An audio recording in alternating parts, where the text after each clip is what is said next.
those of you who do not know Kevin Powell, let me just share some words with you that the 8th grade students ended their day to describe. This is how they described Kevin. Oh no. Wise, are you ready? Are you ready? Wise, Hey, kind, intelligent, powerful, calm, collected, real, empathetic, caring, loving. I paid them. Yeah. You can pay him back by buying his books for $25 after. Oh my gosh. I'm just kidding. That's a segue. Yeah, that's a beautiful segue.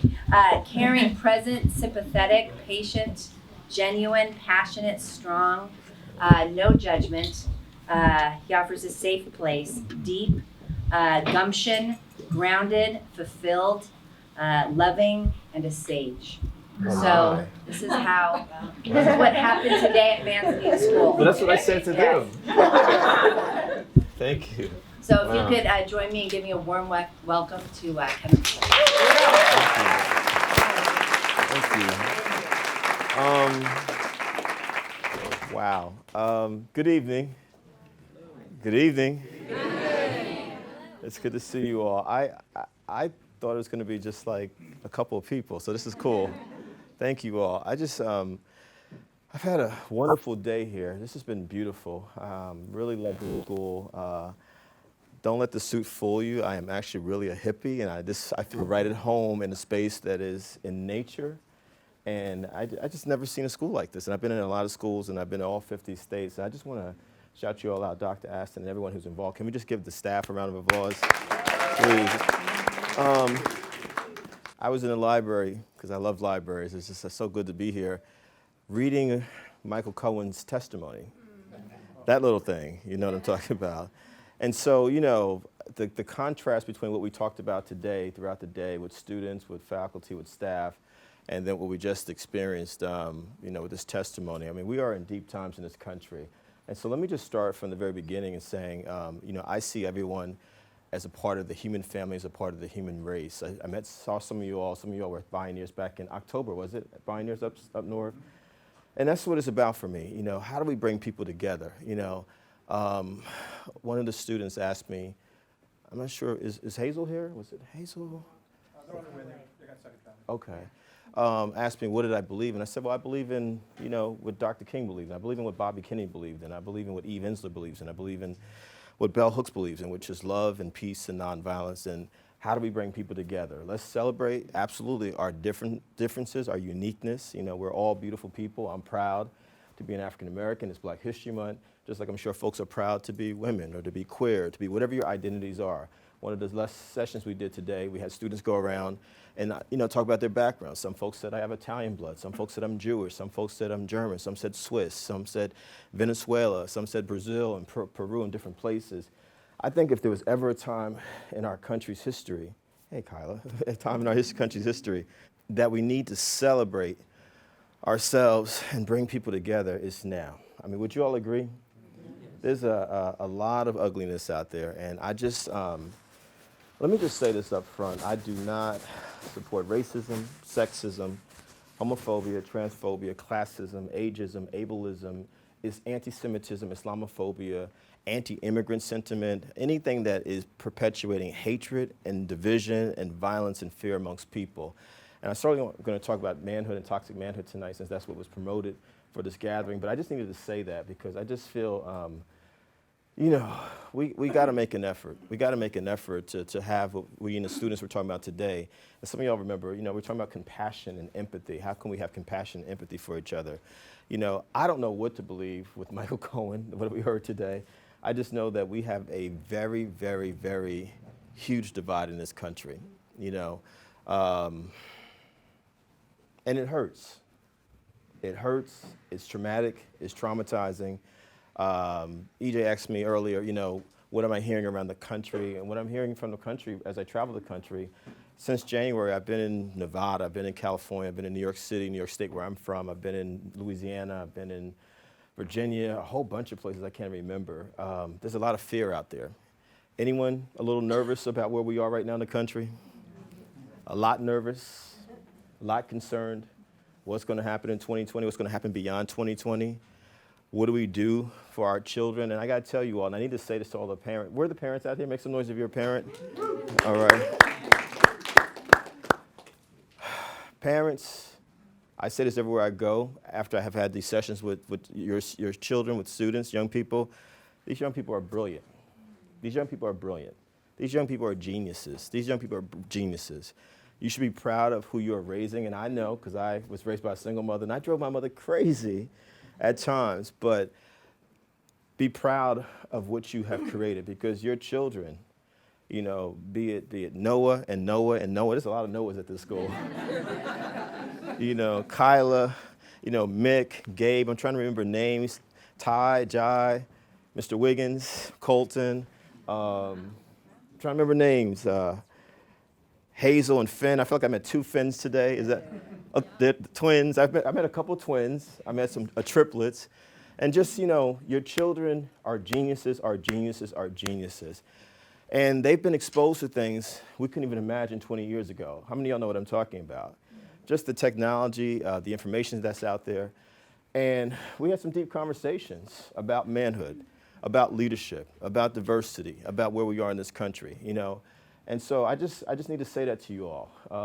I've been asked by a few folks who are parents, like, you know, what are the conversations? I just say, have honest conversations with your children. Have honest conversations. Tell the truth, because they're going to find out anyway. It's called iPhones and Androids and social media. And, you know, we have to prepare young people for now. They're having conversations at 12, 13, 14 years old, 15 years old, 16 years old. I couldn't even imagine when I was a teenager way back in the 1980s. Anyone in a Gen X know what I'm talking about? Gen Xers out there, you know? And so I just think that's important. And I know it's difficult times, but, you know, we've got to understand that this country has gone through a lot of difficult times. But I'm thankful as we talk tonight and we see this beautiful gathering of people that we've had things like the abolitionist movement. We've had things like the women's rights movement. We have had things like the equal rights movement. We've had things like the gay rights movement. We've had the civil rights movement. You know, we've had movements that have helped to shift this country. And we have a unique opportunity now to shift the country again. You know, I am an activist. I'm a writer. I've written 13 books. And I've seen a lot happen in these 25, 30 years, going back to the late 1980s, to the 1980s, I should say. And I really believe that it's people power. Can we say people power? People power. You know, us. I really believe that there can be a progressive, multicultural, multi-generational movement in this country if we're willing to come together, you know, in spite of our differences. You know, what I said today as a heterosexual cisgender male, I'll never know what it's like to be a woman. I have no idea. You know, but what I have to have is empathy and compassion. And so when a woman says, me too, when a woman says, time's up, I have a responsibility as a man, gentlemen out there, boys out there, I have to listen. I have to understand that I can't continue to engage in what we call toxic behavior. That women and girls are our equals, are our equals, are our equals. Are y'all with me out there? Yeah. You know, I have to understand as a heterosexual male, if someone happens to be lesbian, bisexual, gay, transgender, I have to have empathy and compassion. If someone says to me, hey, I fear for my life just because of who I am, I can't say you're exaggerating. I can't say you're making it up. I have to say, how can I be your ally? Are y'all with me out there? Yeah. Or if I, as a black man, say, hey, there's something wrong when I'm riding around the country and I have to think about the fact, what will happen if I'm pulled over by the police? Don't tell me I'm paranoid. Don't tell I'm exaggerating. How can I be an ally? Are y'all with me? Yeah. You know, this is what I think about. Or if someone happens to be an immigrant or the children of immigrants. And as we were talking earlier, high school students out there know what I'm talking about, that session, you know, we have folks who said they were Irish, they were Scottish, they were Italian, they were from different parts of the world. We all, except for indigenous people, Native American people, and African Americans who were brought here as slaves, everyone came from somewhere else as immigrants. And so how can I ignore someone saying, let's put up a wall, when I know the history of someone saying, you know what, Jewish people, we don't care what you're going through with the Holocaust, you can't come into this country. Y'all know what I'm talking about. Irish people, Italian people, you know what? No. If you all saw a movie a few years back called Gangs of New York, Martin Scorsese's great film, Leonardo DiCaprio and Daniel Day-Lewis, remember how it was native whites fighting foreign whites? It's the same thing. Are y'all with me out there? If we don't remember history, we're doomed to repeat it over and over again, you know? And it doesn't matter, to me, what our backgrounds are. If we're privileged, you know, I'm privileged, and I'm middle class now. I grew up poor, as I talk about in this book, but I think about two people, Dr. King, a black man, and Bobby Kennedy, a white man, who both were killed 50 years ago, 1968. Dr. King came from the middle class, the elite of the black elite of Atlanta, Georgia. He was born in 1929. This man, by the time he was in college, he was in college by the age of 15. By 25, 26, he had his PhD. By 34 years old, Dr. King was a Nobel Peace Prize winner. He would not live to be 40. He was killed at age 39. He could have done anything with his life. He could have said, you know what, I'm good. I've done all this stuff. I have all these accomplishments, all these accolades. I'm going to look out for myself. But at the end of his life, bless you, he talked about poverty. This man who came from privilege. He talked about, he didn't say black poverty, he didn't say white poverty. This man from Atlanta, Georgia, from Georgia, said, you know what? There's something wrong if we have poor whites, poor blacks, poor Latinx people, poor Native Americans, poor people of any background in the richest country in the world. These people are suffering. I want us to think about this in 2019 if we use terms like ghetto and hood and trailer trash and poor white trash and rednecks and illegal aliens to describe poor people of any background. Are y'all with me out there? Yeah. You know? I want us to think about how his contemporary, Bobby Kennedy, a white brother, Irish-American brother, the Kennedy family, one of the wealthiest families in American history. Bobby was deeply affected by his brother John being murdered on national TV like the rest of us who were alive at the time. Just like any of us who were alive in 2001. I'm a New Yorker, so you know we have memories of 9/11, how it affected us, right? The last 4 years of Bobby's life, this son of privilege dedicated it to serving and helping other people. There's nothing wrong with privilege. There's nothing wrong with having money. There's nothing wrong with having wealth. But there's something wrong with having privilege, wealth, any of that, if you don't use it in service to other people. Y'all with me out there? Yeah. It's got to be in service to other people. You know, what is my life about? What is my life about? Who am I trying to help? And what I heard today with the 8th graders and the 12th graders and the great faculty and staff here are people who are deeply in love with people. You know? I do this work because I care. I'm exhausted, I'm tired, I gotta go to Cal State Fullerton tomorrow. You know, but I was given life today by Noah and Noah and Noah and Finn and Hazel and Kyla and Gabe and everyone else because of their collective genius. And you could feel the love. Does that make sense, you all?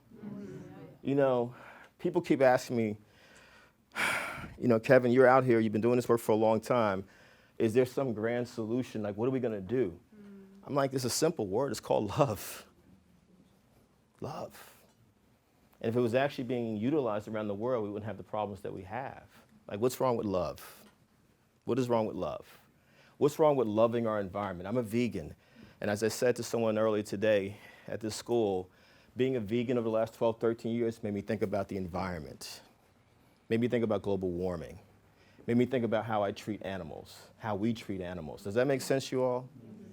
You know, I grew up, my family's from the South, from South Carolina. My mother grew up in a world where it was black and white. Y'all know what I'm talking about. She was born in 1943 for whites only signs, for colors only signs. I grew up in a world, I'm born in the late 1960s, Generation X, and so I grew up in a world where I went to integrated schools, first generation go to integrated schools. And so I started thinking about things very differently than my mother. But I understand where my mother came from because that's the world that traumatized her. Her entire life she's had to deal with racism and sexism and classism as a poor black woman. I could have said, you know what, I'm just gonna deal with race for the rest of my life. I'm a black person, I'm gonna talk about racism. And you better believe I do talk about racism. I have no choice. But at some point, because I was challenged by women, like the powerful women in this room, I had to start thinking about sexism, patriarchy, misogyny. At some point, I was challenged by folks who happen to be lesbian, gay, bisexual, transgender, queer. Kevin, you need to think about homophobia and transphobia. Y'all with me out there? Yeah. Like, what does it matter that you're opposed to injustice if it's only injustice that's convenient for you? you know? We have this word intersectionality being kicked all around the country, but how many of us are actually living it? Where we see how we're all kind of interconnected. Does that make sense, you all? Yes. So when we talk about this thing, toxic manhood, my gosh, I don't even know where to start. What I said to the students today is that it's Black History Month. Next month is Women's History Month. I learned nothing really about Black history growing up. I didn't even learn about the Civil Rights Movement. Had no idea what it was. Most of the time, I was an A student, K through 12. Social studies history classes always ended after World War II, and most of the history I got was about war and violence. Y'all with me? Yeah. Well, it wasn't until I got to college, Rutgers University in New Jersey, where I'm born and raised, that I started learning Black history. I was like, oh, there's a whole history here before slavery. And Black folks here are inventors of things and creators of things. And it's not just sports and music, you know? It's a whole range of things. When I'm in a car, stopped at a traffic light, it was a Black person who created that traffic light. I had no idea. You know, yes, we talk about Thomas Edison creating this electric light, but who was Lewis Latimer, a Black man who worked with him on that electric light? You don't learn these things. Well, the same thing applies with women's history. I grew up, like most of us grew up in America. Betsy Ross sewed a flag. Florence Nightingale, but who was she really? Madame Curie, who was she? Y'all with me out there? You know, Helen Keller, vaguely, you know, she was blind, she was deaf. I didn't learn until years later Helen Keller was this amazing warrior for social justice. A little bit about Eleanor Roosevelt, but it was always like tied to Franklin Delano Roosevelt and Rosa Parks. And that was the totality of women's history that I was given K through 12. That was it.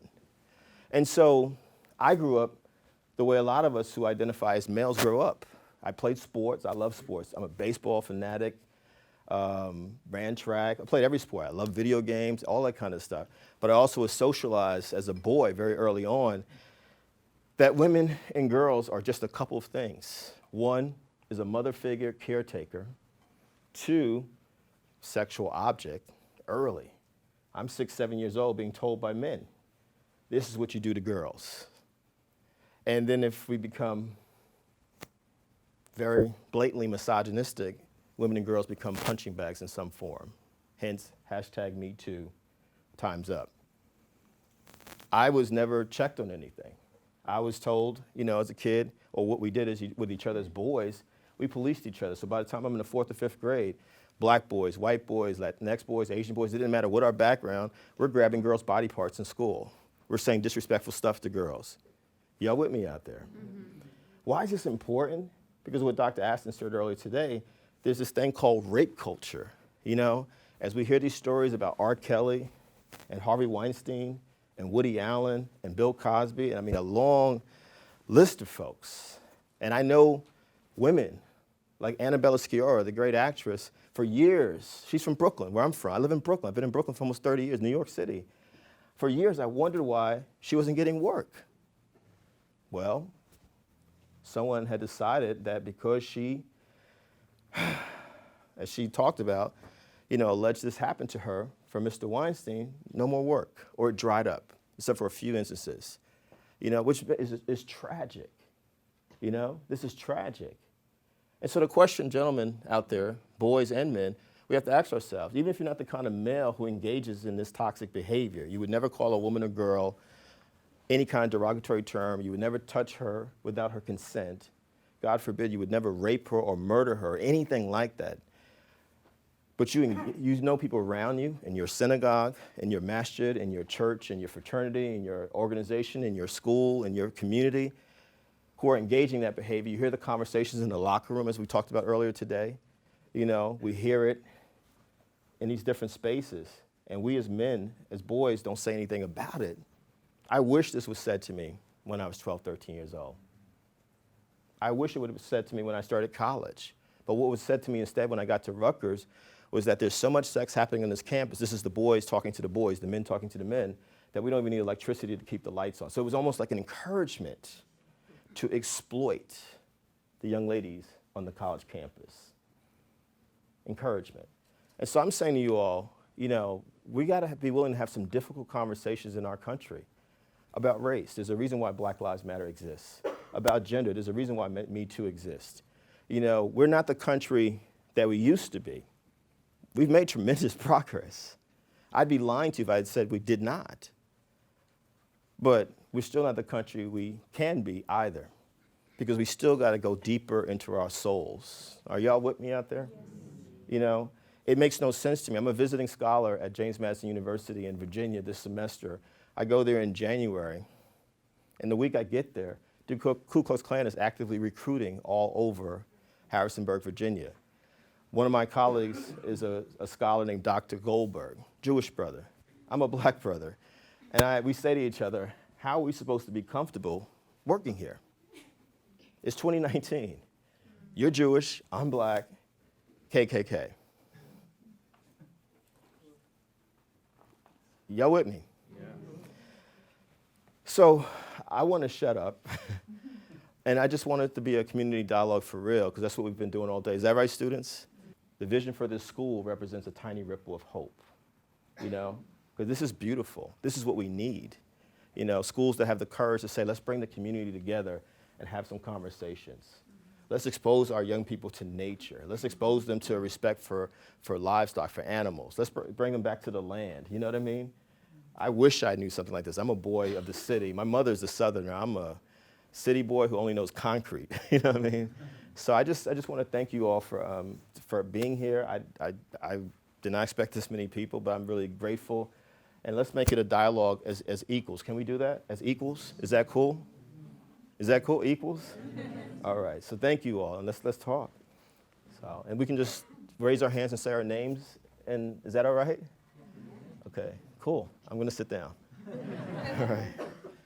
So I know the topic is toxic manhood, but we can go anywhere you all want to go. We can go Michael Cohen. Yes, sir. And say your names, please. My name is Sandy Schmidt. How are you? What are some of ways that you found are effective in terms of doing more than preaching, to the converted, and sort of reaching out to people who, I mean, it feels like a lot of us we walk in here, believing what you believe, and how do you kind of go beyond that? And I mean, divisions in the country, right? It's, for every one of us, there's one of someone else who believes something pretty different. Yeah. I mean, let me say a couple things, and I appreciate the question, the thought. Sandy, you said correct. I don't want to ever assume that everyone thinks the same way, even in a space like this. Number two, because we're not in the heads of everyone, we're not in the spirits of everyone. Everyone's at different places. Number two, I actually think it's important to have these conversations so that you know that you're not out here by yourself. We really do need communities of people. And sometimes we need to hear stuff over and over again. Like when I go to church with my wife in New York, there's a lot of stuff that the pastor says. I'm like, yep, I got that already, but I actually need to hear it again because stuff is so traumatizing out here. I need to have my spirit filled back up in certain kinds of ways. I don't think we should take that for granted, And maybe that's the black church in me, or my mama being from the South, but the way I was raised, certain things have to be repeated. And to be honest with you, one reason why Donald Trump is the president of the United States, and one reason why this country has really been controlled by the right wing since the Reagan years. This is not new with Donald Trump. We need to be clear about that. It's because they've been repeating the same stuff over and over again, pitting people against each other over and over again. And the problem is those of us who call ourselves progressives or liberals or whatever term we use, I just say human being who cares about all people, I always ask, well, what is our value system? Why are we not repeating what we're about? What's wrong with saying we believe in love and we believe in peace and we believe in nonviolence and we believe in bringing people together? That's my position. And I don't think there's, I don't think there's anything wrong with saying it, because I believe that's how you start to change minds.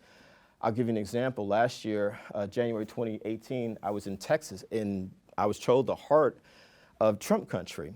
It was a Dr. King program. And I had folks come up to me afterwards who said, I voted for Donald Trump. I don't agree with anything that Barack Obama or Hillary Clinton or anyone else from the Democratic Party or the left believes in, but I heard what you were saying.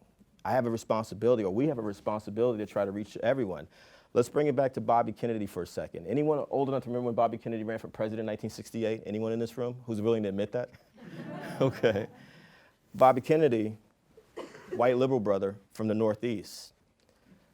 Those same folks who were supporting Bobby Kennedy in 1968 ended up becoming Reagan Republicans in 1980 because a lot of folks did not have conversations with those white brothers and sisters who shifted from the Democratic Party over to the Republican Party. That's a fact.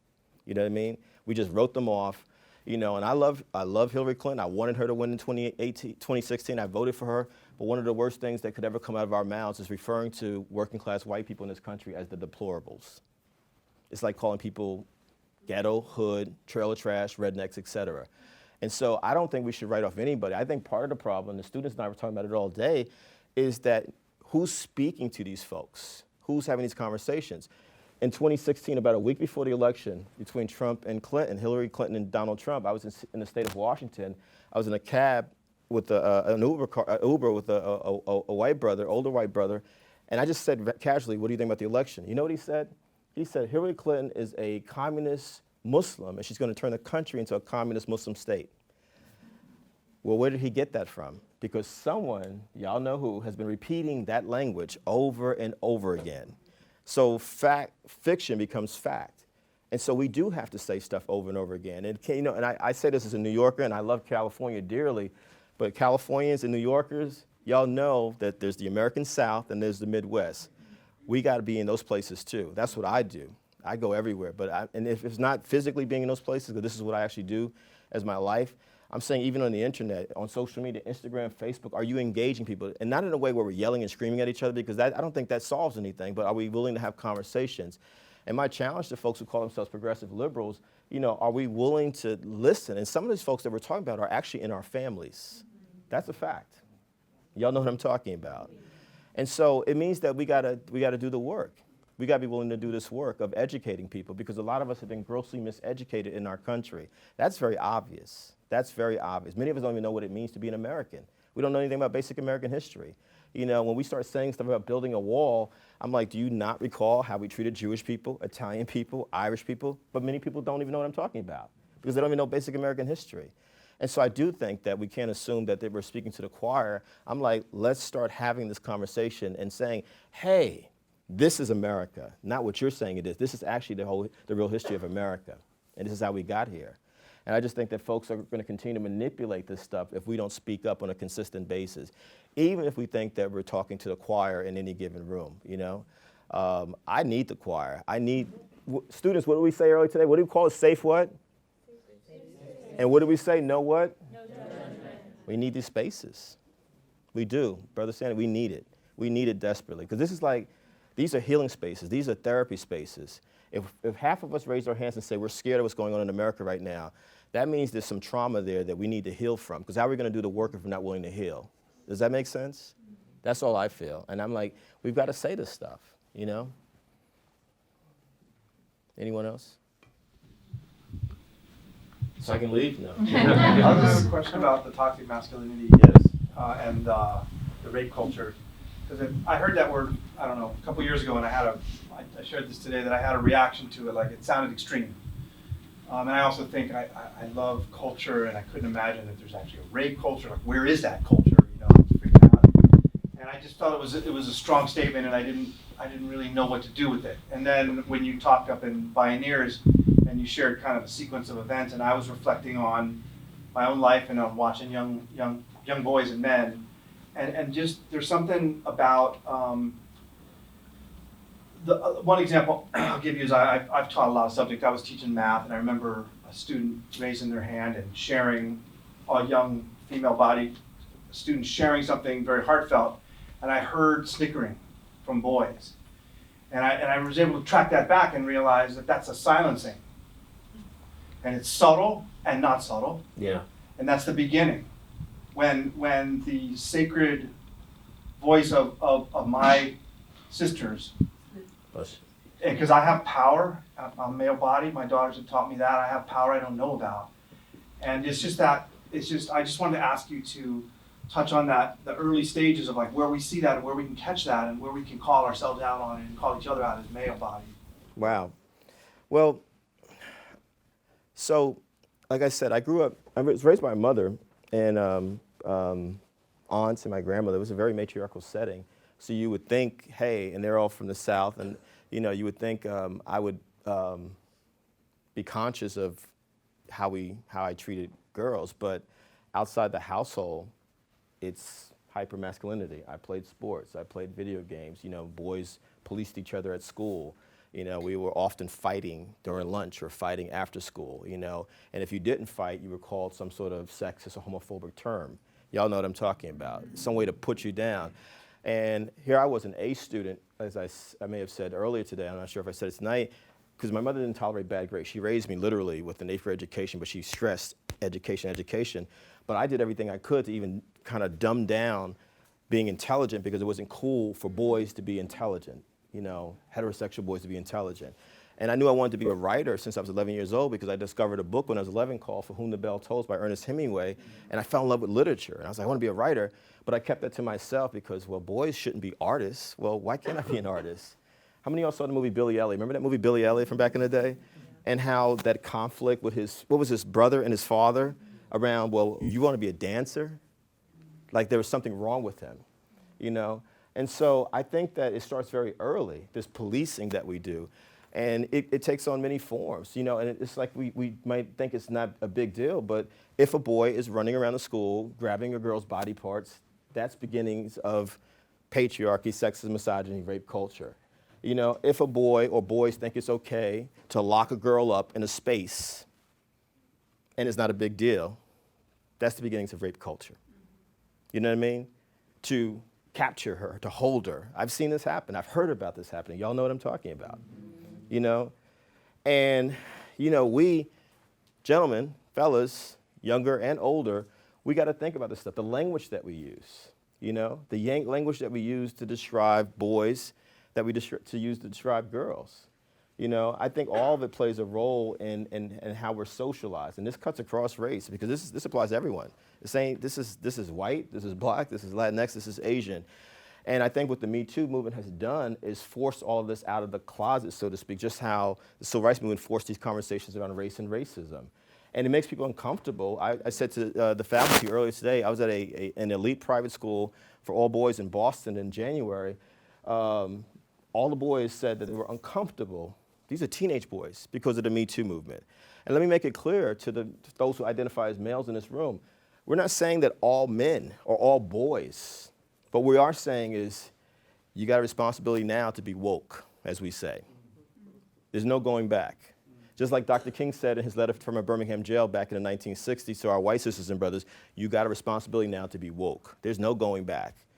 And so, be it my wife or my mother or young ladies at this school or women who are faculty members, staff members, I have a responsibility, like, let me listen in a very different kind of way. Does that make sense? And if you're an adult here, you know, what stories are we sharing with our boys? Like, are we only getting stories of males still? Or are we saying, hey, wait a minute, let's introduce some women to literature, to science, to math, so we can begin to balance this story out so we don't think that only men and boys have done great things in the world. Does it even make sense when half the country is women and girls and half the world is women and girls? Does that even make sense? It's not even logical. You know, we wouldn't even be here. Women. So it doesn't make any sense. It doesn't make any sense that we have had 45 presidents of the United States, not a single woman president. It should not have been a big deal that 100 women are now in Congress as of November 2016. But here we are, because this thing called sexism, patriarchy, rape culture has said that women are inferior, inferior. No, they're not. No, they're not. And so I think Dr. Aston and everyone, I think we should be uncomfortable. You know, we should be uncomfortable. What I said to some of the faculty earlier today, when I first was challenged by women in the early 1990s because of my own destructive behavior, which I talk about in that book back there, I was highly uncomfortable when women said, hey, you need to read Bell Hooks. You need to read Eve Ensler. You need to know who Gloria Steinem is. You need to know about Audre Lorde and Nikki Giovanni. And when I started reading these writings of women, I was like, oh my God, you know, because I'm like, they're talking about me. They were challenging my male privilege, you know? But they were right. There's no way I'd be standing here right now. There's no way you would have heard me at Pioneers if it wasn't for women. That's the honest to God truth. Because I had to rethink everything that I had been taught about manhood. And the thing that we need to say to boys and men, you're not losing your manhood if you start to think in this way. You're actually gaining a deeper humanity by honoring and respecting women and girls. I mean, We have heard stories for years about R. Kelly, Harvey Weinstein, Bill Cosby, Woody Allen. We can go through a list of people. But the number of people who have enabled this behavior, women and men, and all identities, because people didn't want to rock the boat. Meanwhile, lives like Annabelle Sciorra's life was being destroyed. My wife has a show that's going to go to off-Broadway, hopefully at the end of this year or sometime in early 2020, called She, a Choreo Play. She's a black woman, but in her show are black women, white sisters, Latinx sisters, Asian sisters. There's something wrong with everyone in the show, dancers and actresses. 95% of them, including my wife, are survivors. There's something wrong when we were off-Broadway and we were doing our last show, 2017, for that off-Broadway production. A woman stood up, a black woman stood up, and she said, I just need to say something. One, I didn't want to be here, but I'm glad I came because I'm one of the survivors, one of the accusers of Bill Cosby. You couldn't hear a pin drop. And so, I mean, it comes back to empathy and compassion. You know, it's like, you talked about power, you know, white people versus people of color, straight people versus queer people, men versus women, wealthy people versus poor people. Let's go down the list. You can't change who you are, but you can change your behavior towards people. Does that make sense? And so I don't want to be a toxic man. I don't want to be a toxic man. I don't want to be a toxic man. I just don't want to be a toxic man. You know? I shared with the folks at Bioneers, and I'll share it with you all. I was in Oakland last fall, and a woman got up, black woman, and she said, quote unquote, all men are garbage. The audience was like, you know, and even what hair I don't have stood on my head. I was like, okay. But I had to take a step back, and I realized she sounded exactly like my mom, who's now 75, when she says all men are no good. Now, I don't, you know, I'm doing my best to be a good partner for my wife. But I understand why my mother has said this consistently because of what my father did to my mother. He was a toxic man, you know? And so, you know, Brother Becker, you know what I'm talking about. We had a wonderful conversation at lunch today, you know, him and I and other faculty members. You know, the word that came up with the students, I think it was the high schoolers, are we willing to interrupt toxic behavior in any form? Are we willing to interrupt the racism or the sexism or the homophobia? You know, even if it means that some folks may try to ostracize us, but if we don't do it, and we said it in the high school session, if you don't challenge that sexism, you may be helping to create another Harvey Weinstein or Bill Cosby. It's really that simple. Anyone else? Yes, please. Hi, Jeff. Thanks for coming tonight. Thanks for having me. My name is Peter Alsop. I'm a songwriter and a psychologist. Wait a minute. I know who you are. Anyway, You're like a famous songwriter. I don't know about that. Well, it's an honor to meet you. Thank you all. I have questions. I'm a pop culture junkie. Forgive me, y'all. I read like all the credits for everything. One of the things that I've been working on lately is trying to pass out stuff that's useful for folks in doing this. Yeah. And so I try to get folks to focus on verbs instead of nouns. Yes. Like toxic male. I don't know what that is, but if someone can describe to me what a behavior someone's doing, I can say, well, that doesn't sound like it's real healthy for anybody. Yeah. Let's talk about changing that behavior. Yeah. And I get the work you're doing is really important. And I'm wondering, like, there's a lot of things you're saying, I'm going right on. But there's another step, which is, okay, I heard Kevin, he's great, and I'm 14, and my friend just said stuff, and I need to speak up. How do I do that? What behavior do I use so I don't get beat up by the bully? What behavior do I use? What are the verbs that can help me? Or where do I go to get some support for that so that we can do it in some way that's not just me against, because guys a lot of times pay attention to power in ways, as you know, that they're raised in. So, I just wanted to throw what kind of, I'm sure that when you get specific questions, you go, oh, and so I'm just asking you, because there's a whole bunch of guys here, and me too, that can use that kind of concrete information about our behavior. How do I change my behavior? Because I see someone doing something that's really awful, I don't want to dismiss them as a toxic man. Right. I want to say there's a 9-year-old, people say, what about Trump? How do you understand him? If you think about a 9-year-old in that body, it explains a lot of the behaviors he's doing, doesn't it? He's driving that car. And then you got to decide, how am I going to interact with that person instead of just dismissing them by labeling them. Yeah. So if you speak to that, it would be great. Thank you. Glad you're here. No, thank you, Brother Peter. And I think it's a wonderful question. And let me make it clear, in spite of the name of the program, I don't go around saying, you're a toxic man. Because boy, the ears get turned off immediately when you do that, you know.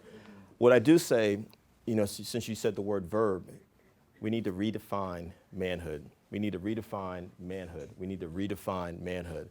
And I think that what I say is, you know, to boys and men, you know, what does a healthy way of being who you are look like? You know, is it ego? Is it just rage and anger and violence? Is it mass shootings? Is it domestic violence?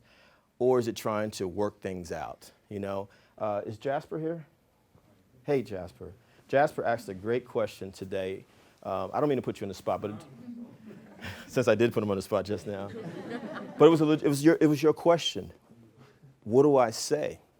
You know, in these masculine spaces. And so we kind of went back and forth as a group. Am I right, high schoolers? We talked about this. And we said probably the best approach is not to try to put someone on the spot in front of a group of folks, soccer players, baseball players, football players, you know, fraternity members. I belong to a fraternity. But one-on-one, hey, can I have a conversation with you about these words you're saying or this behavior you're engaging in, you know? I think that's important because I think one thing that we are also taught or not taught as men is to talk with each other, you know? I've always said that, you know, when I was coming up, you know, most of us who are heterosexual males, we talk about sports, we talk about money, we talk about women.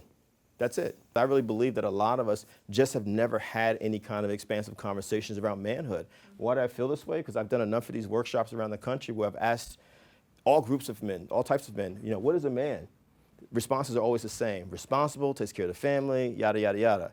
After they go through a list, my response is always the same. You just described my mother. Now can you tell me what a man is? And you begin to realize most of us have never really even thought about the question. And so be it a 9-year-old or a 49-year-old, that's where I think we got to begin. You know, like how do you define that word, verb? How do you define manhood? And do we need to think about redefining manhood? You know, and I agree with you. Calling someone a name, it's not going to work. Telling them that they're just a sexist, patriarchal, misogynistic, it's not going to work. I think it has to come with love. Because when I was challenged in the 90s, early 90s, in my 20s, the women mostly and the few men who challenged me, they all came with love. But they also gave me a prescription. What did they say? You need to own your mistakes. If you need help, you need to get help. There's some things you need to read. These are all verbs, right, Brother Peter? Here's Eve Ensler. Here's Bell Hooks. Here's Gloria Steinem. Here's Audre Lorde. And then you need to become an ally to women and girls. And then the last thing they added, which was the most important thing, you need to do this work with men and boys on a consistent basis. Does that make sense? So there was actually a prescription in place. Own who you are. If you need help, if you happen to be someone who's abusive, violent, get help in some form. You need to read. Or what did we say today, students? Hashtag read, study, travel. Like, do we even know anything? And I had to admit, even after 4 years of college, Brother Peter, I still didn't know anything about the contributions of women and girls in most spaces, you know, which is deep. And then become an ally, and then challenge the boys and the men with love, you know, understanding that most of us are fragile. You know, I was fragile. I was like, what are you saying? Why are you saying I'm a sexist? How could you say this to me? You know, it was the truth, but the way they presented it, it allowed me to hear it. Does that make sense? You know, so verbs, you're right. You wanted to follow up. Well, the question is when someone calls me a sexist, I say, that's a label, of course. So what have I done that acquires that label in me? Because then we can talk about, because you can't change who you are. That's stuff that, you know, I don't mean that exactly. I work with kids who, I'm just a bad kid, so it doesn't make any difference what I do. I don't believe anybody's a bad person. Good or bad. It's that stuff we were talking about last week with the binary ways of being in the world. It's right. Bad, black and white stuff. Right. I think that there's things that you do that didn't work out really well for anybody or for yourself or for someone else. And you can change what you do, but you can't change who you are. If I'm thinking I'm a bad kid or someone's telling me I'm a bad kid or you're sexist, it's like, okay, screw you, so what? You know, what are you gonna do about it? Trying to get to the verbs is it gives you some place to start working. I totally And agree. sharing our stories that you were talking about is so important, that our guys don't share our stories enough. So even for, I'm working on a new album for dads and kids about expanding our circle of caring, Yes.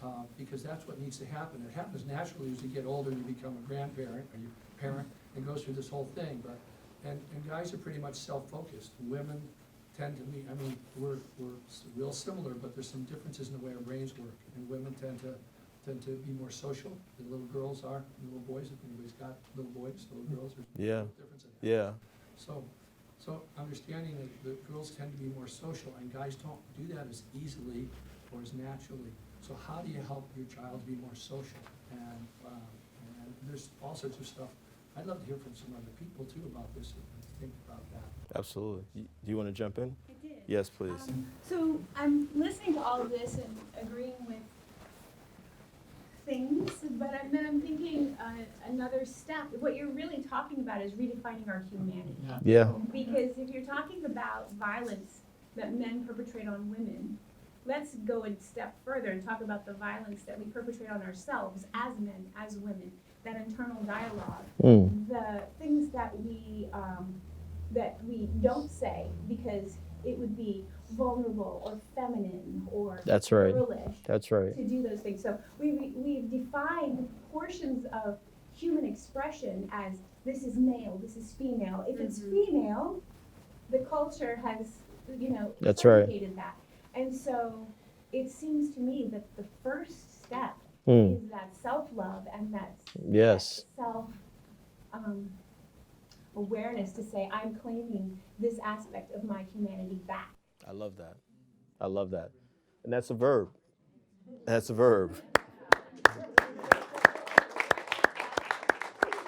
I agree with you. Anyone else want to add to that? Yes, please. I'm the dance teacher at Manzanita, Hey. and I also have a dance activism group after school. Oh, that's So we awesome. let the kids create Yes. pieces around social and environmental activism through music and dance. Yes. The challenge that I've become, we've been doing this for 7 years now, and I touch on what Bridget was just talking about because it's become, there's this interface between music in our culture that has become a form of, it's really hard to hear. Yeah. And it's gotten to the point where I have to turn it off and I have to ask them to turn it off. Mm. And I have to ask my son not to play it. And while I have lived in music and dance my whole life, and I see it as a self-expression and as art, as a way to become free. Yeah, I agree. The challenge has been in our culture today, the music, some of it has not caught up to some of these ideas. I agree. And especially, R&B and hip hop, it's been rough. Yeah. And I asked my husband's in the music business, and I say, look, why? Why is it not turning around faster? Mm. I love rap. I love hip hop. I love the groups. I love the music, but I am so offended. Mm-hmm. And so it's become an issue even in our relationship sometimes between me and my son, who I love dearly and I know has this great capacity to have compassion. And yet it feels when I say, turn it off, it is too hard for me to hear it. Yeah. It feels to him like I'm shutting him down. Yeah. And so that's where these moments and these places are real I agree. in society, in your life, and in the generational divide. Yeah. And I just love to hear what you have to say. Thank you. What did you say your name again? Cecily. Cecily, thank you. Wow. Let me say this in a couple of ways. I agree with you, particularly because this culture called hip hop, was created by the very poor people that Dr. King told us not to forget. Poor African Americans, poor West Indians, poor Latinx people in a place called New York City. And there was a parallel energy that was created on the West Coast back in the 70s as well. Hip hop was here, you know, it was always here, just what, you know. I believe that just how we've seen, you know, the dumbing down of reality TV, which has led to the person in the White House, the sensationalism in media where everyone's just yelling and screaming at each other. I mean, do you all remember Walter Cronkite by any chance? Or Peter Jennings? Remember when news was just very different? It's our whole culture that's become this hyper-aggressive, violent, abusive thing. You know, people ask me all the time, like, Kev, how come we don't see you on CNN or other news outlets all the time anymore? I was like, because I don't want to scream at people. I don't want to fight people. And this culture, hip-hop, you know, has also been subjected to this, you know, because there used to be balance in it. And I think we also need to be clear that, you know, be it jazz, blues, rock and roll, there's plenty of examples of patriarchy, misogyny, sexism, you know, all kinds of wild, violent stuff, drug-ridden stuff. The difference was it was coded language. It was coded language. And what's happened in the last 20 years in our society is it's just raw. And it affects me in a certain kind of way because the face of hip-hop is largely still black males. You know, so there's perception that these black males are more violent, more abusive than anyone else. Well, that's not true because if you look at the identity of mass shooters, most of the mass shooters happen to be white males. So I think what's happening, something that Mary Baraka said in the book Blues People, I think is apropos. You can always tell where people are by the music they make at any given time. You can always tell where people are by the music they make at any given time. Hip hop is the dominant music art form for young people across generations now over the last 40 years. And the people I'm talking about is not black people. I'm talking about the American people. And so if your son or daughter is growing up in this, they're going to be touched by it, you know. And if there's nothing countering this definition of manhood, and what they're hearing on the radio in LA, in the Bay Area, in New York where I'm from, is the same 12, 13, 14 songs over and over again, you're going to believe that this is all it is. Does that make sense? You know, and it gets tricky when you throw in the racial dynamic because hip hop may have been started by people of color, but, you know, I mean, white kids, Asian kids, kids all over the world listen to this music, you know. And so we need to also understand, I think, as parents, no matter what our background, that there's something wrong with our culture, be it blackface, minstrel shows, or hip hop that's played on the radio where these destructive images are put out there. There's actually a connection between blackface minstrel shows and the stuff that you're talking about in 2019. Same stuff, over-sexualized, violent, dangerous, immoral. What's the difference? You know what I mean? So we have to connect those dots there. And I think, you know, for folks like your son, you know, and my advice is not to condemn it, because I have had parents, older people say to me, you know, can you, you know, talk about their pants sagging or their tattoos or their piercings. I mean, the fastest way to turn off any young people's ears is to condemn who they are. In the 90s, my hair was wild. I had an earring. My mother thought I was on drugs. I was like, whatever, Mom, I'm not listening to you anymore. You know what I'm saying? But it was my culture. The difference was then the balance. There's no balance now. And so I think that, you know, that means that you might have to have some difficult conversations by listening to the music, you know, with love, you know, what does it mean to you, these lyrics? What is this saying to you? What are you feeling when you hear this, you know? And can we talk about how this may affect how you define manhood, no matter who you are? Does that make sense to you all? Because I think this is real. And this is for any parents, no matter what your racial background, because this is affecting a lot of young males. You know what I'm saying? It is. It is. And I think that it also is important. Does he listen to music outside of hip hop? Oh, yeah. Okay. Like classic rock, classic R&B, anything? But I also think, I mean, everybody in this room knows me, but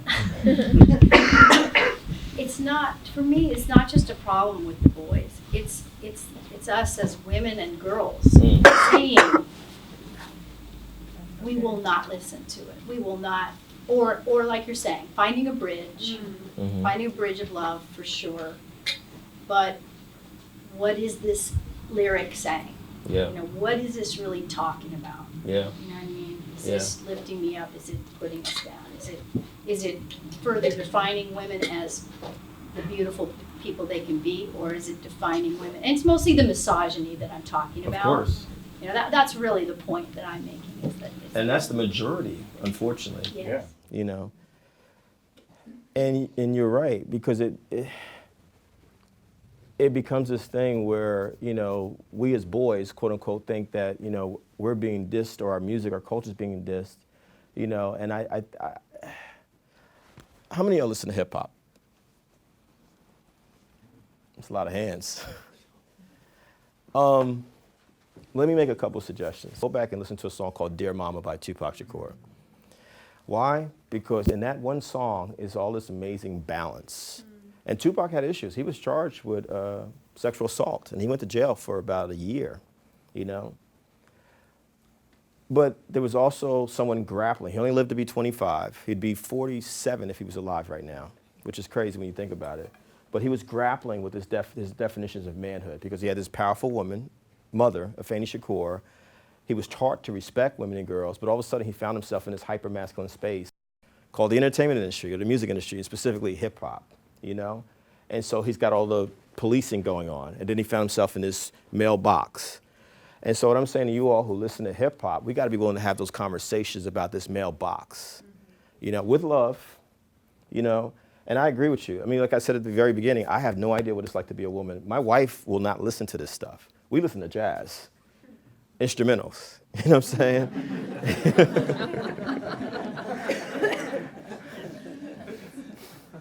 I was actually stunned when she said she didn't listen to hip hop. She's a young woman, but she's like, no, I'm good. Because she's also a feminist. She's like, why would I want to be abused by the music? You know, so we know what connected us. Laura Nero's music. If anyone knows Laura Nero, contemporary of Carole King, the great Carole King, Laura Nero is one of our unsung songwriters. But I think that if they're there, we got to be willing to have those hard conversations, because we got to push it. But I also think those of us who identify as males in this room, particularly if we have a relationship with hip hop, it can't just be you doing the work. It's also got to be the men doing the work. You know what I mean? Because I also believe that a lot of times we as men and boys will listen to men and boys differently than we listen to women and girls saying this stuff. You agree, Brother Peter? I do. And listening is so important, and for guys to share their stories. Listen to it if your wife's having troubles. Sit with it, and then talk to your son about what goes on and what lessons you might have learned that can be object lessons from what's going on there, why you wouldn't use that language, or what it does for you, how it impoverishes us to just constantly be putting people in boxes like that. That's right. And I think this is, I'm sorry, please, please. Hi, my name's Leanna. I have two boys, just turning 1 and 3. And Yes. so it's one of the concerns that I have with raising young boys in this changing society, and like trying to give them the tools necessary to become great human beings, and, you know, continue that innocence and like purity that they have, and like try and protect it. And I feel like there's a compartmentalization that happens with when we're trying to talk, whether you're a boy or a girl, but I feel as though there are men or boys that say, well, I would never do that to someone. Like if you're on the street, like you'll help the old lady across the street, or, you know, you share with your sister and stuff. But then when it comes to something that nobody wants to talk about, which is sexuality and dating, all of a sudden they have no frame of reference.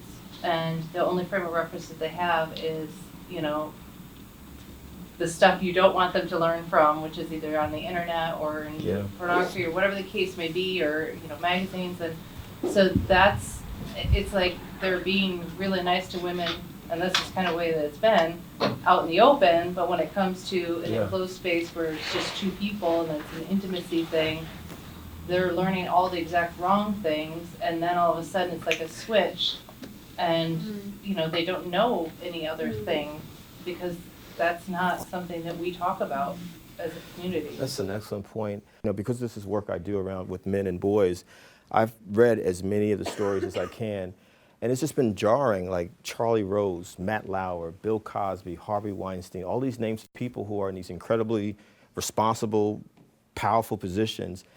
What you just said, eloquently, but behind closed doors. You know, it says to me, and we talked about this a little bit earlier, Brother Becker, like most of us who identify as boys and men, Like my mother told me very basically, don't have sex, don't get anyone pregnant, don't get a disease. That was my sex education. And then I was on my way to college. You can imagine. So I knew nothing about love. I knew nothing about intimacy. And all it became is a series of conquests. Because that's what you're told, around you, or what Dr. Aston alluded to as rape culture. Now, am I saying every man is sexist? No. Am I saying every man is a rapist? No. But we have the potential to be, if there's never any interruption saying, hey, who said it? Self-love. Do we even love ourselves? Do we even know ourselves? It didn't make any sense that it was somewhere between age 25 and 30. I'm now 50. Between age 25 and 30, half my life ago, I finally even began to understand what love was, because I simply wasn't taught it. You know what I mean? And so I think that, these are very serious conversations we need to have. Like, what is self-love? What is self-care? How do I relate to folks who are different than me? How do I relate to myself? I mean, let's be honest about it. How many of y'all really had a thorough sex education program growing up? Public schools, private schools? Anyone? How many of y'all had parent or parents like me where they never talked about it? See my point? How many of y'all snuck around reading porno magazines or pornography? People are like this. Is that camera on me? But your point. And the first time, anyone been to Europe? First time I went to Paris, 1992. I'm 20-something years old. It blew my mind that I saw magazines with nudity and no one was hiding. It wasn't being hidden. Because there was a different relationship to bodies. It was no big deal because it was talked about. And so I think that that's the whole part of it. Like, we don't even deal with our own selves, to your point as well, our full humanity, and then you're just kind of put out there. I'm speaking for myself again, per this book, my mom doesn't talk about it because it's considered dirty and nasty, and there was shame there because she was a single mother. In fact, my mother didn't tell my grandparents. I wasn't brought to South Carolina, where my family's from, until I was 5 years old because she was embarrassed of being a single mother. So there's a lot of shame, you know what I mean? And so there was no conversations. I go through puberty, I don't know what that is. And then I'm in high school, I don't know what to do. Then I get to college, and it's like open season. Now we're laughing, but that means rape culture for some of us. You feel me? And then if it's never checked and you become successful, Bill Cosby, Harvey Weinstein, R. Kelly, then you got all these enablers. I've worked in the entertainment industry for 30 years. There's a lot of enablers. So I think that's part of the conversation. Are we willing to have those difficult conversations early on? I was talking with your husband about, I think, start now. It's not too early. 5, 7, 10, and it might mean that we as older adults have to do some growing ourselves. We might need to think about some of the things we were taught. Does that make sense? That's not saying we're sending our kids out there to just wild out, but we're saying, hey, let's not lie to them. Honestly, I believe that my mother, she did the best she could, but she actually was lying to me. I hate to say this. I think I say it in the book, but when I asked my mother several times, where did I come from? She said, men go out into the woods and they go shoot a deer. She's from South Carolina, so she made this up. And they take the meat from the deer and they form it into a baby, and there you were. My mother really told me that. I believed it until I was like 21. No, until I was like 10. It didn't make any sense. You know what I'm saying? Little wonder I was awkward. Yes. So I wanted to say that question, if we ask it to ourselves, can I be safe and free? I mean, that question is, again, a question like, am I willing to be vulnerable? Am I willing to embrace myself and put it out there? And then I can't answer that second part. Because no matter where you step, there can be somebody who is going to, make you unsafe. They may attack you with words or physically. And so that's the thing that I think is so amazing about people who can really stand in their beliefs in a myriad of situations. When they feel empowered, when they feel they have a community to support them, it makes it easier, because it is a dangerous business, speaking truth to power. It is. And so I think women have known this for a long time. That's right. You know, and that is why we teach our daughters, you know what I mean, to be hypervigilant, and why we teach, you know, our sons that the only way they can be safe is to take their power. You know, I mean, we buy into it because we don't see an alternative. We've lost hope to some extent, you know, and I think that that's what we're trying to reclaim right now is our hope and our belief that things can be better. Can they? Yeah. Do we believe that? Yeah. So, to the students here, how many of y'all listen to hip hop again? Like all of y'all practically. I mean, we've heard all adult voices. Can we hear your voices? Yeah. Please. Can we hear your voices? Because that's what we were about today, hearing your voices. Anyone? Like, what are you feeling? What do you want to say? No judgment, right? Safe space, parents, even after they leave here? Y'all didn't say yes. Yes. Okay. Noah, hey. I have two things. As someone growing up in this culture, it's incredibly intense because we're all at a very big turning point. Yeah. And there's so much stuff that's going down right now, and it's kind of hard, I guess. I don't know, I've just been hearing a lot of like the music and like the stuff that happens, and it's really not okay, the lyrics that are shared. But also, I don't know how to say this, but it's a very, I don't personally listen to that type of music, but there's a lot of solace that you find in what you speaks to you in that moment, that speaks to you in your body, mind, and soul. And growing up in this really intense, turbulent times, I feel like in those ways, the music is reflecting what's happening in a lot of people's brains. Wow. Because if you listen to the most popular songs today, it's very oppressive in its lyrics usually. It's very based on wealth and how we speak to each other, but You speak up. yes. But it's basically just, it's reflecting our culture, honestly. And it's not, and when people are growing up, their brains, I mean, our brains aren't fully developed yet, and this is what's being played, and this is what we've been given, this is what we see on the billboard, so it's kind of hard to sort of veer yourself away from that when that's the reality you've been given. And you can change that, or you can try and just figure out how you can mold it in your own image, Wow. I guess. Yeah. That was so beautifully expressed.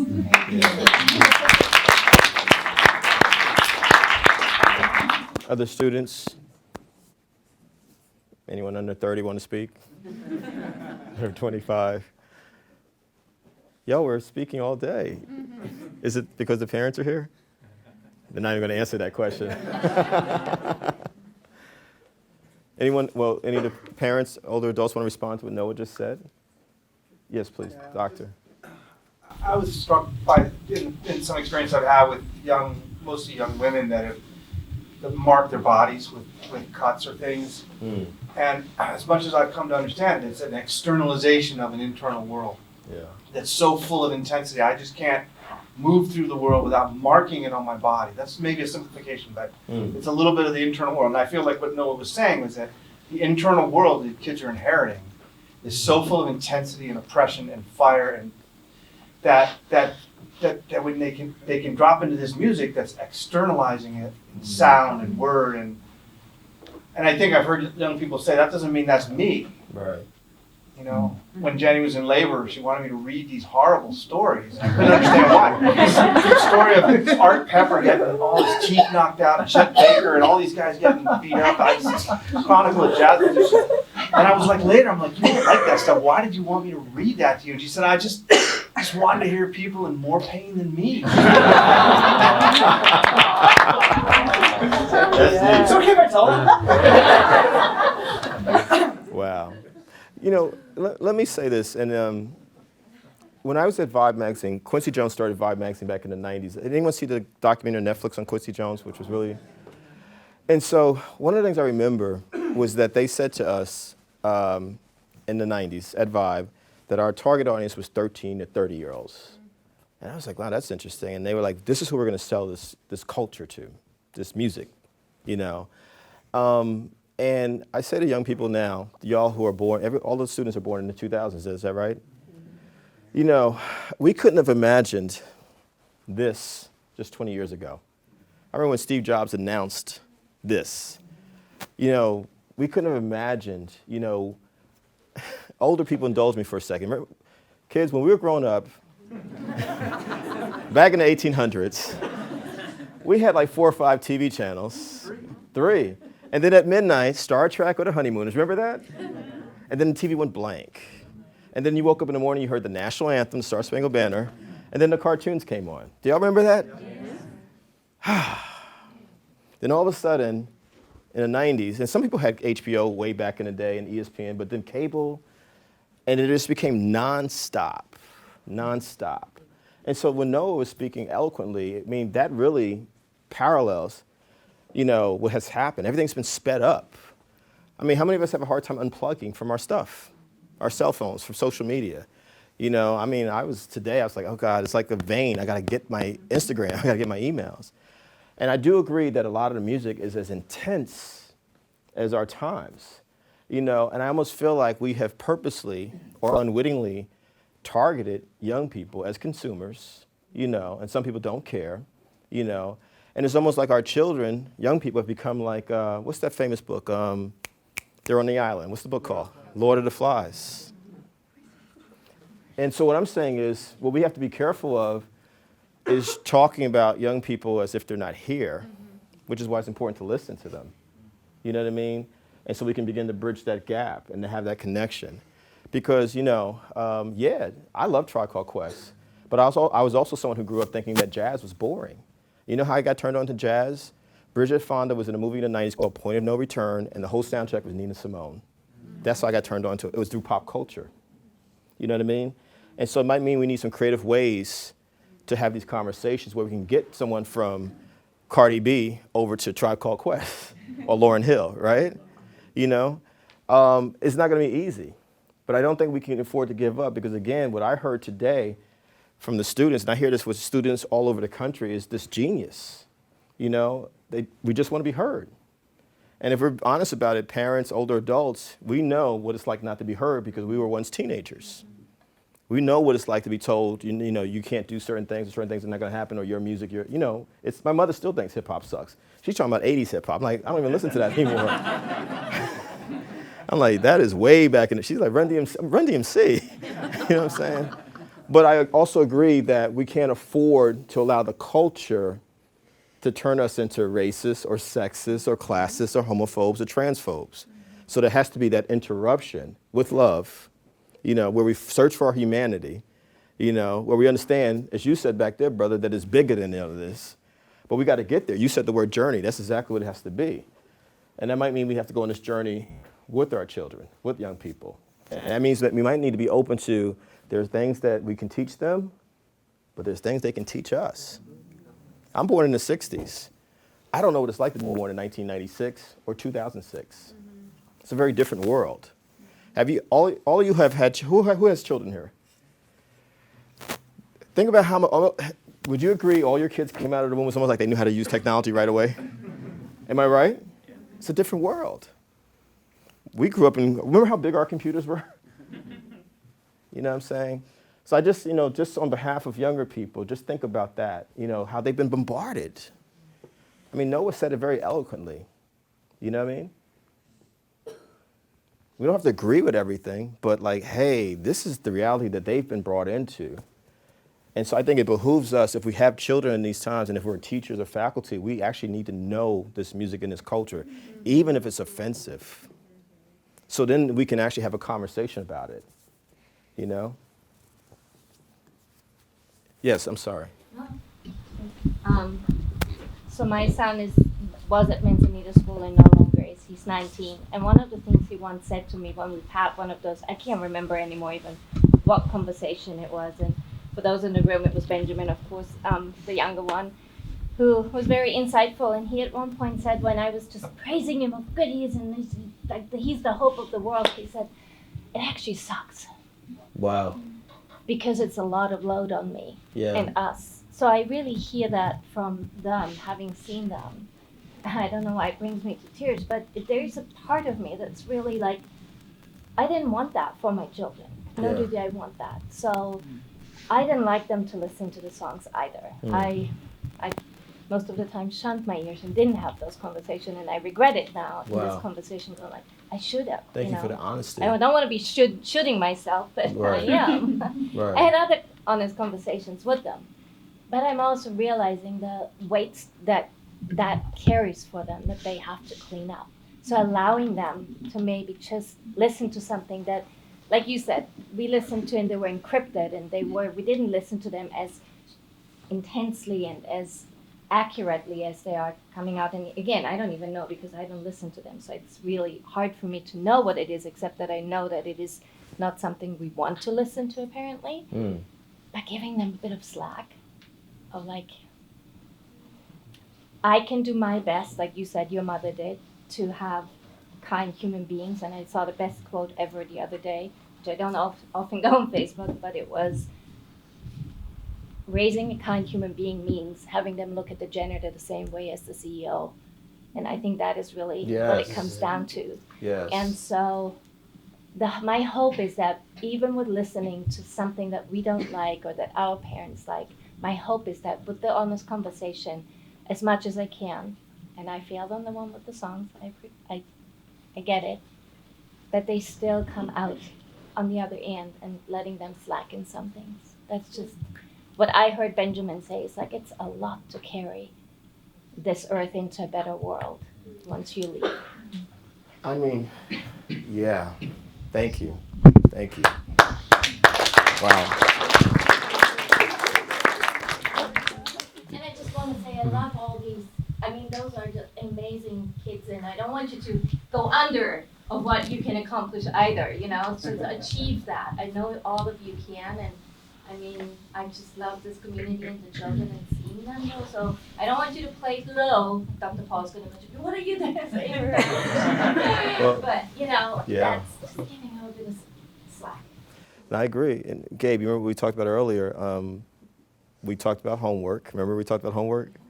You know, but excellence. We want to see you all be better than us, be greater than us. You know what I'm saying? We do.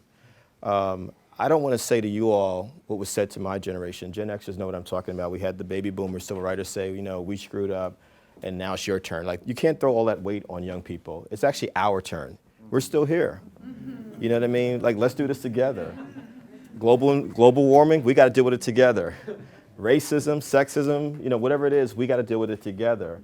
And so I also think it's unfair to say, well, you young people do it. Like when Parkland happened tragically a year ago, I heard all these older adults like, these kids are going to do it for us.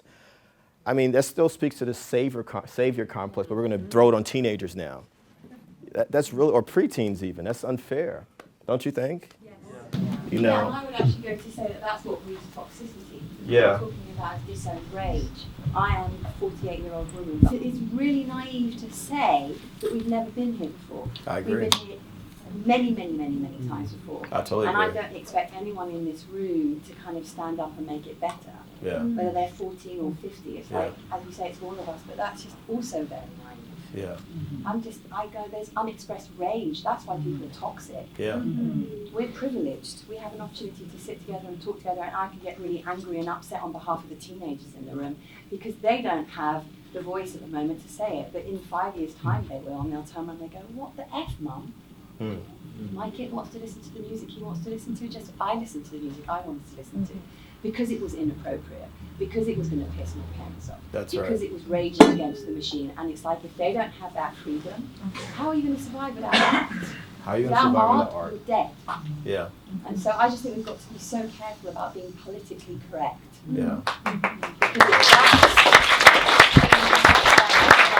Why do I want to run out of this room? It's like, everyone stop being so nice. It freaks me out. It makes my skin crawl and it makes me feel totally unsafe. Well, as an activist, I agree with you 1,000%.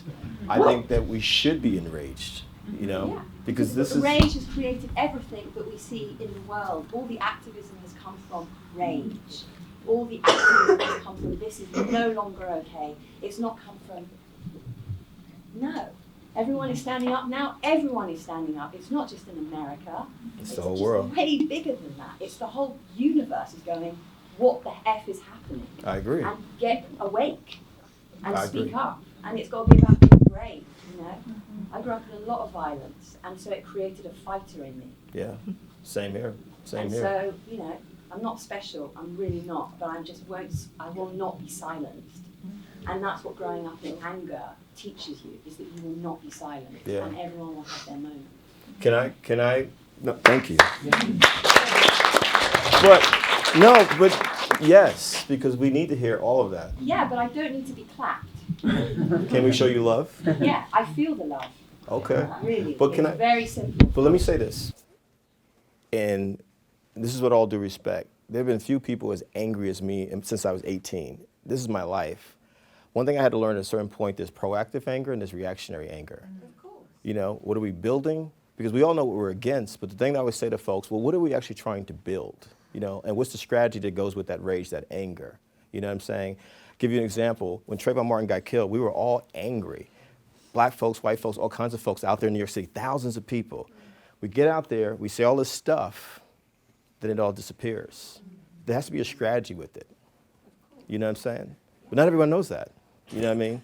And so I'm saying as an organizer, hey, these conversations actually are important. So I don't want to disparage it. And so wherever people are is where they are. You and I may be in one place, but we can't assume everyone's in the same place. You know what I I'm mean? not assuming that at all. Okay. At all. Okay. I'm just telling you I'm angry. I'm angry too. But that anger needs to be with love too. My love, I'm all about love. Okay. All about love. Then we should exchange numbers. I'm also about speaking the unspeakable in certain communities and at certain times. And it's like, even in these environments, and we're all switched on humans, let's face it, profoundly switched on, really aware, Mm-hmm.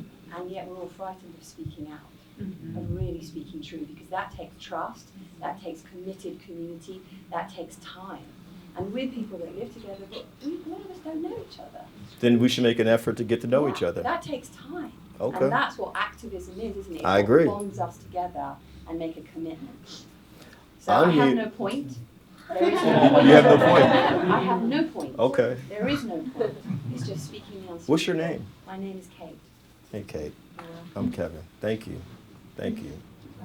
Cool. Yes. My name's Henry. I actually wasn't able to join the high school class today, but I'm Liam's You're brother. Henry. Yeah. Hey, Henry. Nice to meet you. Henry. Yeah. Thank you, Henry. Yeah, so just as a 16-year-old, I just turned 16 in November, so that's legal age when I can now get a job in the United States. And that's cool because now I can start my own business and, you know, pursue what I would like to, but I'm not 18, so this country that my generation is being trusted with, I cannot make decisions on that quite yet, which is frustrating. Growing up in Topanga, this is kind of like our little oasis. I live with my twin brother and my older sister, who's 10 years older than us, and my mom and my dad, who passed away. But Sorry. living in this house with my mom and my sister, like you said, it was very, there was a lot of female input, and I wasn't really introduced to the greater Los Angeles area as a darker figure until an older age. So when that was introduced through hip hop or music or art, whatever that may be, I think I observed it as an outsider at first. And then when I transitioned to the Palisades, a public school, last year and the beginning of this year, I was able to kind of get into that as well. So coming from both worlds, I understand both sides, and I see the beauty in some of the art. And I know that in hip hop, there's beauty in there too that's not the B word all the time.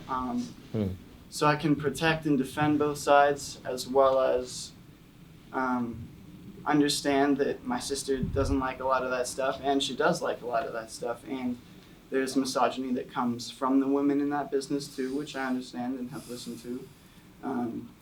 But yeah, there's a lot that, like you're saying, it's being thrown on the younger generation to do something about it, and it's saying, these teenagers are going to be the ones to change it.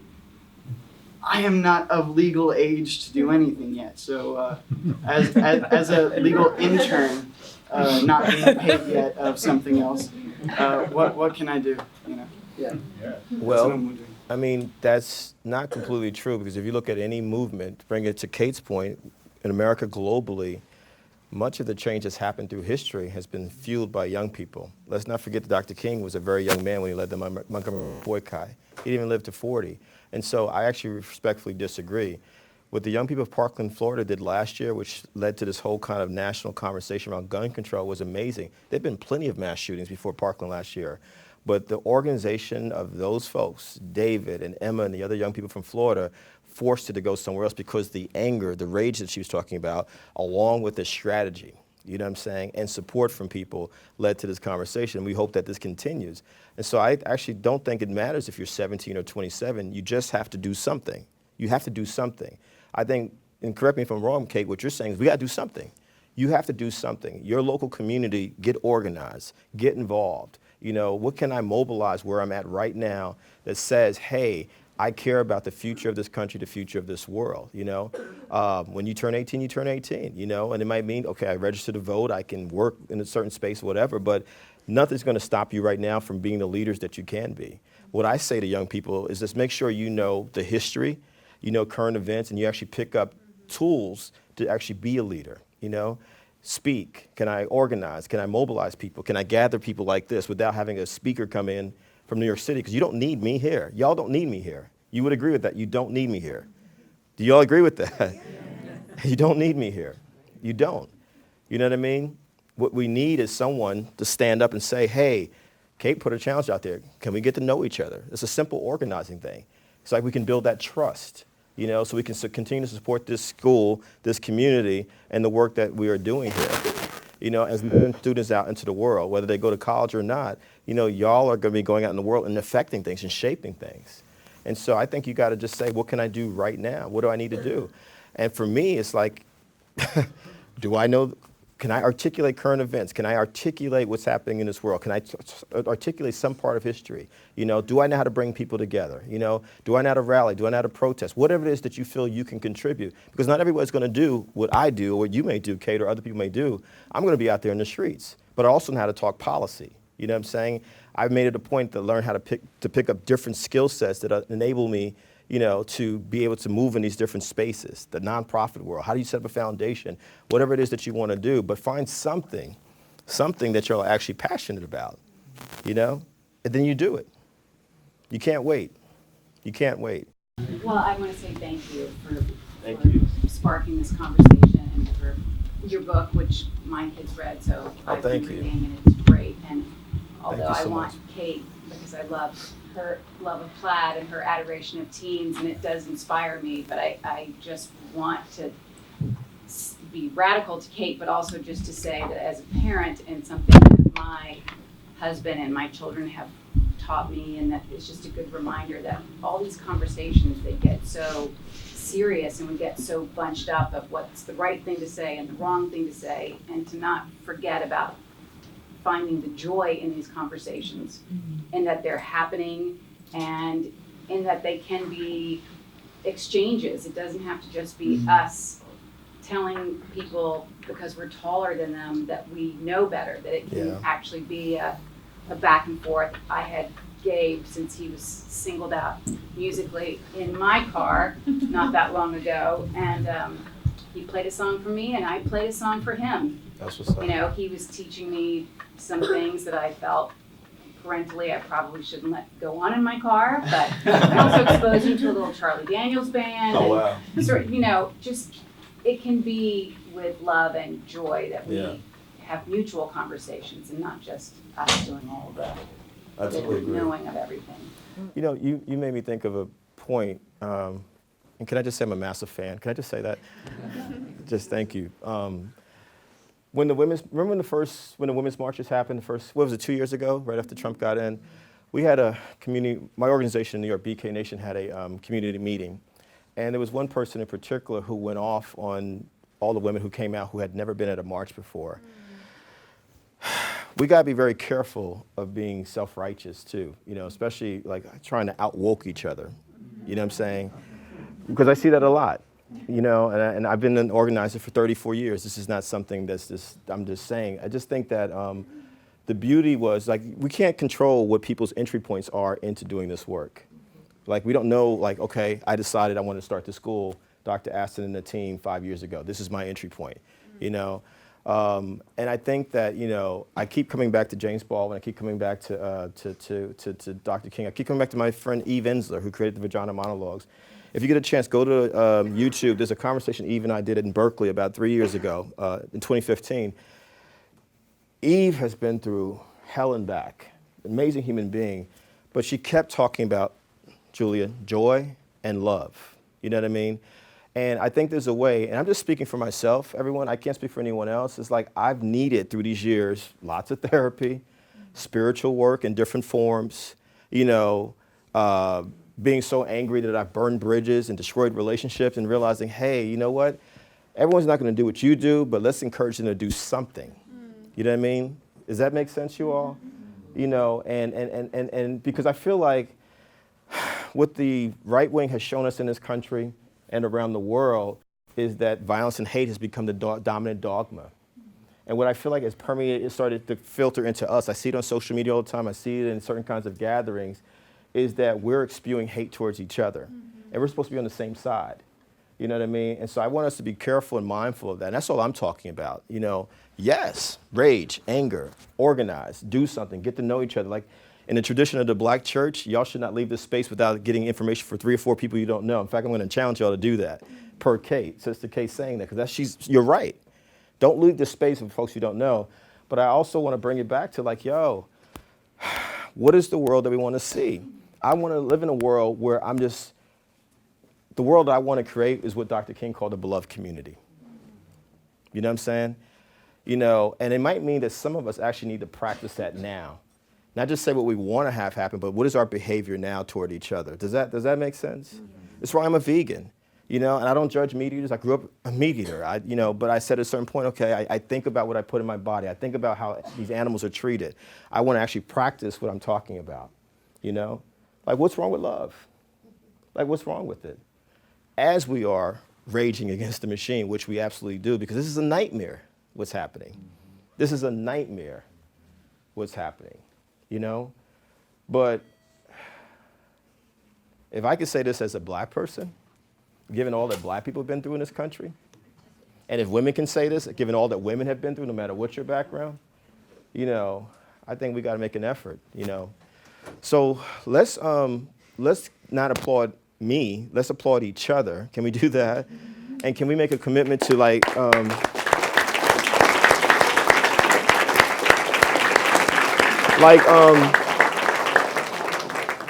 get out of your comfort zone a little bit, both young people and older people, and go meet 3 people you don't know and say hello.